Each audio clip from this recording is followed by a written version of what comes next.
ბარბარე 9 წლის. ვსწავლობ ფერიის მატათა მოციქულის სახელობის გიმნაზიაში. ჩემი საყვარელი საქმიანობა არის ხატვა და სიმღერა. უფრო მიყვარს სიმღერა და დავდივარ სტუდია ლალეში. 3 თვეა შევედი და ძალიან მომწონს იქაურობა. იმიტომ რომ ძალიან კარგი მასწავლებელია და კარგი გარემოა. მეტყოლებაზეც ვარ და კიდევ მინდა შევიდე იქ ფორტეპიანოზე.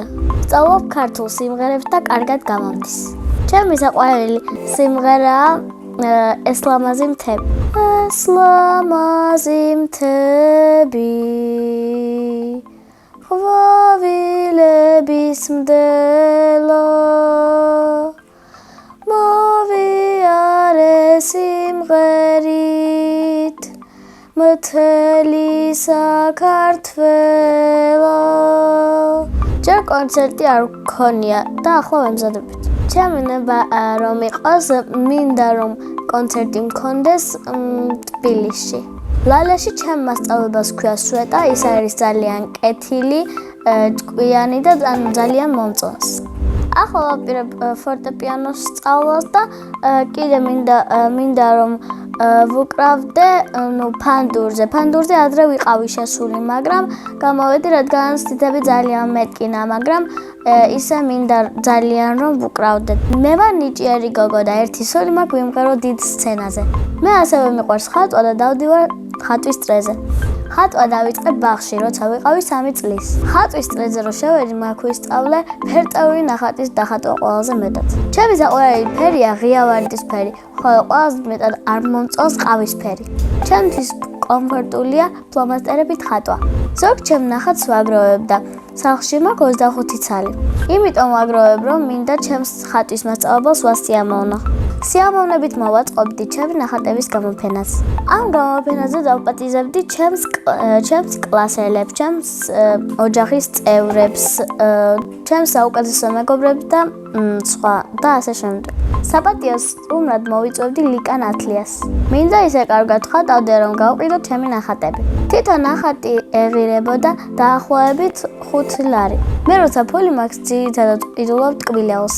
ჩემი საყვარელი ტკბილეულია სნიკერს. საყვარელი საჭმელია სუპი. სხვათა შორის მე უკვე ვიცი საჭმელების გაკეთება. პირველად საჭმელი რო გავაკეთე, ვიყავი 5 წლის. მაშინ დედასთან ერთად გავაკეთე ნამცხვარი. ახლა ყველაზე კარგად გავადის დედისთვის ყავის პოდუღება. ყველაზე ხშირად ჩემს ნახატებს ჩუქნი ჩემს საუკეთესო მეგობარ ელენე ჩანჩიბაძეს, ხოლო დედას კი ვათვალიერებინებ. მეც მიყვარს საჩუქრებს რომ ჩუქნიან. ჩემს ცხოვრებაში ყველაზე კარგი საჩუქარი იყო მეგობარმა, როდესაც მაჩუქა რაღაც დაიმონდებით ასაწყობია რა. რაღაც ისინია ფიგურები, რაღაც პატარა დაიმონდების გავსი და მაგალითად უნდა აწყო და ნახატი გამოვა.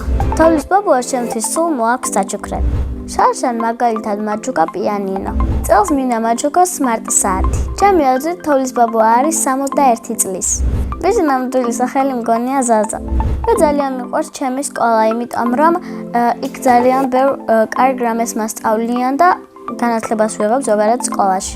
ჩემს კლასში ყველაზე მხიარულია ირმა ენდელაძე. ყველაზე ჭკვიანები ვართ მე და ვაჟა მოწყობილი. ყველაზე მშვიდია ელენე ჩანჩიბაძე. ყველაზე ბედნიერი მგონია ევდოკია გორგილაძე. მე ვარ ყველაზე ლამაზი, ერთგული, მეგობრული და ყველა საუკეთესო მეგობარი ვარ. ჩემი საყვარელი საგანია საღვთო ჯული. საყვარელი მასწავლებელია ია ლომთაძე. იმიტომ რომ ის არის ძალიან კეთილი, ტყვიანი, ძალიან ხალისიანი და გვართობს ხოლმე. რო გავიზრდები მინდა გამოვიდა ჩემს მეგობართან ერთად მაგდონალდსში, ანუ ბავშვების გამრთობი და იუთუბერი. ბავშვობაში მინდა და გამოსულიყავი პრინცესა ელზა. ელზას დაბადების დღე მქონდა ერთხელ, ელზას ფორმა მეცვა. ლამაზი პრინცესაა, მაგრამ მე ძალიან ლამაზი ვარ. მაფიაში მონაწილეობა მინდოდა და მაგიტომ გადავწყვიტე იუთუბერობა. სახლში ვცხოვრობთ მე, დედა, ჩემი მამა, ჩემი 2 ცალი ძმა და ჩემი დაიკო. კიდე მინდა მყავდეს ერთი უმცროსი დაიკო. მამიკო არის ჩემი სურვილების შემსრულებელი, ძალიან კეთილი. ყოველთვის მახალისებს, ძალიან გამრთობი და კეთილი და ძალიან მასწავლის ხოლმე ზოგიერთ საგანს. მე ვარ მამიკას გოგა. დედიკო არის ლამაზი, მზრუნველი, თბილი, ერთგული. ძალიან გამიმართლა, რომ ასეთი კარგი დედიკოსა და მამიკოს შვილი ვარ. ძალიან მიყვარს კითხვა და ჩემი საყვარელი წიგნია სულხან საბა ორბელიანის სიგავები. მე რომ მწერალი ვიყო წიგნს დავწერდი ერთი პატარა ლამაზი გოგოს თავგადასავალზე. ეს ლამაზი გოგო რა თქმა უნდა ვიქნებოდი მე. ჯადოსნური ჯოხი რომ მქონდეს, შევძლებდი ადამიანების აზრების კითხვას. წინა მონაწილემ დამიტოვა ასეთი შეკითხვა. ბარბარე რომ არ მერქვას, რა მერქმეოდა? მე ვფიქრობ, რომ ბარბარე რომ არ მერქვას, მე ჩემს თავზე დავერქვამდი ქეთის. ძალიან მომწონს ეს სახელი. შემდეგ მონაწილეს ვუტყობ ასეთ შეკითხვას, თუ რა არის მისი ოცნების საჩუქარი. მაგალითად, ჩემი ოცნების საჩუქარია ოსადენო ყარსასმენები. ყოველებიდან მე ვგავარ ვარდს, იმიტომ რომ მეც მისნაირად ძალიან მიყვარს ვარდისფერი ფერი. ბედნიერება არის დიდი სიხარული, კარგი ოჯახი და ოცნების საჩუქარი. მე ვარ ბედნიერი ადამიანი.